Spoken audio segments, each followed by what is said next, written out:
Hey, welcome to DICEteroid. My name is Carlos and today we're going to be looking at Zooloretto. Start by giving each player a zoo play area, 2 coins, and an expansion like this. The base game comes with 8 different species. If you're playing with 5 players, all 8 species stay in play. However, if you're only playing with 4, you're going to choose a species and remove it from the game. And if you're only playing with 3 players, remove 2 species from the game. Once you've removed an appropriate amount of species, locate all of the tiles and spill them out on the play area. Turn them all face down and carefully shuffle them. Take 15 tiles, set them aside, and place this red marker on them. Next, rearrange all remaining tiles into their own little piles. The height of each pile doesn't matter, or if you have the version of Zooloretto that came with its own handy sack, place all of the tiles in the sack. Next, take all of the tokens that are actually coins and place them in the center. This area serves as the bank. Next, locate these wooden pieces that are called trucks. Place as many trucks as there are players in the center area. In this case, this is a 4-player game, so you would place 4 trucks. Select a first player at random. The rulebook suggests that you have a competition to see who can make the best zoo animal noise, for instance, the best lion roar. Whoever wins gets to go first. During your turn, you can perform one of 3 actions. You can draw a tile and place it in one of the trucks. The second action you can perform is take a truck and all of its contents, but then you are out of the rest of the round. Lastly, your third action is that you can spend some coins to perform a monetary action. The first action we talked about is drawing a tile.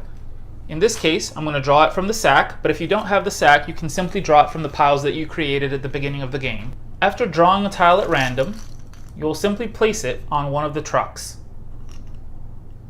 As mentioned previously, the second action you can perform is to draw one of the trucks. In this case, if it was my turn, instead of drawing, if I really wanted a lion and a flamingo, I could just take that truck. It now belongs to me, but I'm out for the rest of the round.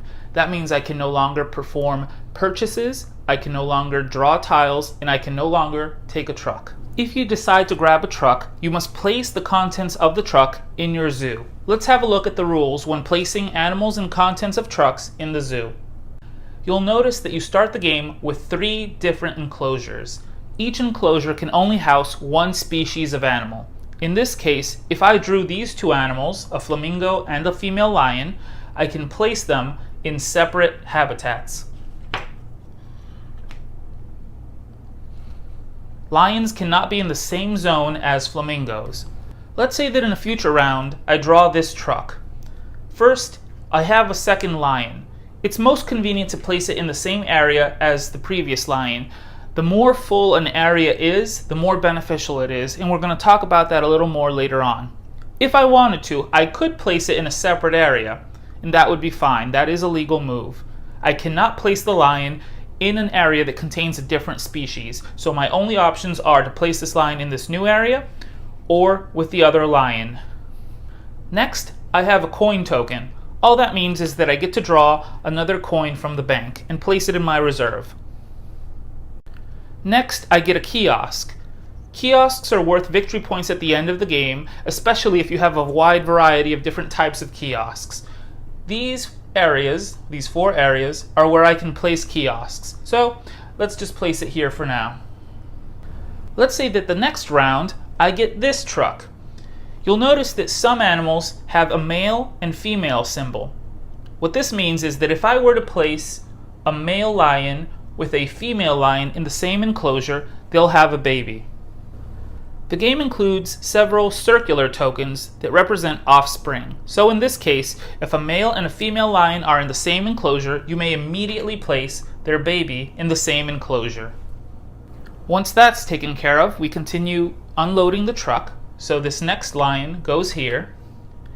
And I have another lion. However, this enclosure is full. I can no longer place it in this area. This zone is called the barn. Any animals that don't fit in any enclosure will go into the barn. Having animals in the barn at the end of the game is detrimental. For every animal species you have in the barn at the end of the game, you lose 2 victory points. The same goes for kiosks. You can place kiosks in the barn if you wish to, or if you can no longer place them in any available areas, but for every type of kiosk in the barn, you lose 2 victory points at the end of the game. Let's have a look at scoring. You'll notice that each area has value on the bottom. You can notice it here, here, and here. What these values mean is how many victory points you would score in the event that you were to complete an area or come close to completing an area. For instance, this area has 5 spaces.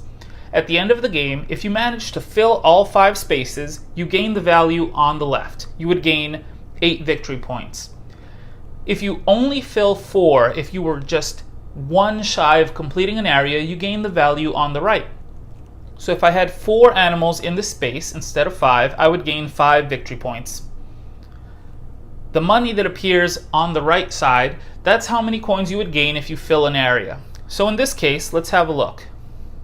If I were to place 4 lions in this area, at the end of the game, I would gain 5 victory points.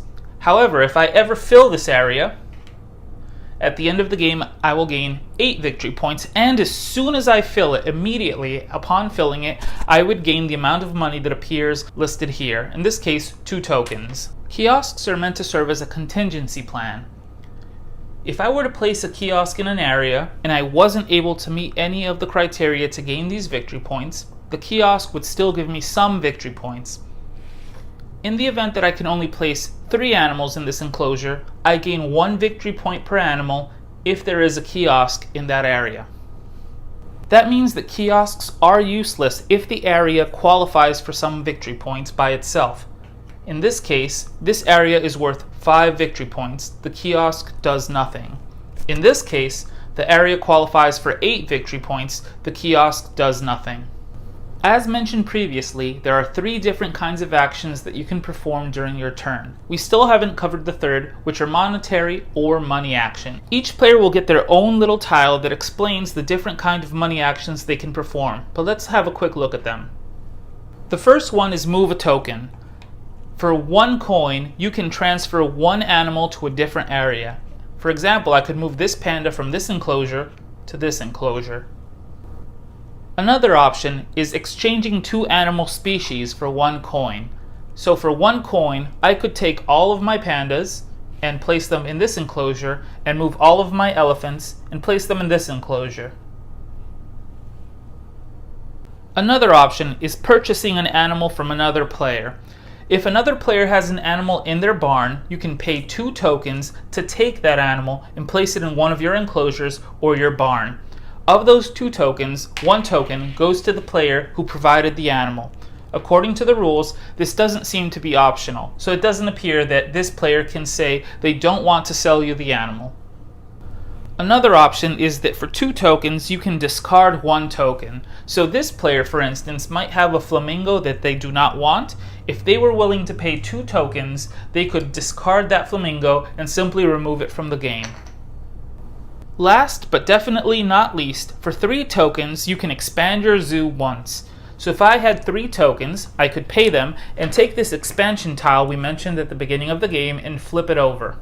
As you can see, it reveals an additional space to place a kiosk, 5 spaces to place animals, and it has its own victory point value. This would simply be placed next to your zoo. Gameplay continues until a player is no longer able to draw from the sack because it's empty or from the piles of tiles that we talked about earlier. If that were to happen, they'll take this token off this pile and start placing from it instead. This represents the beginning of the final round. At the end of this final round, all players will tally their victory points and a winner will be declared. In the event of a victory point tie, whoever has the most coins will win. If there's still a tie, those players share victory.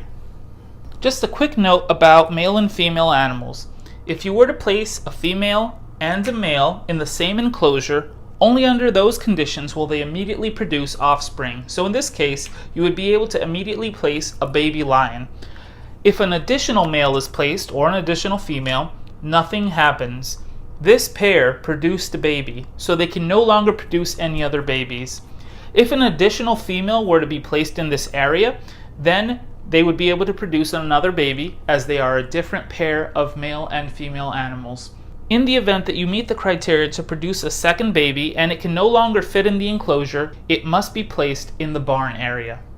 Those are the basic rules to playing Zooloretto. If you have any questions, please feel free to leave them in the comment section below. Thanks for watching.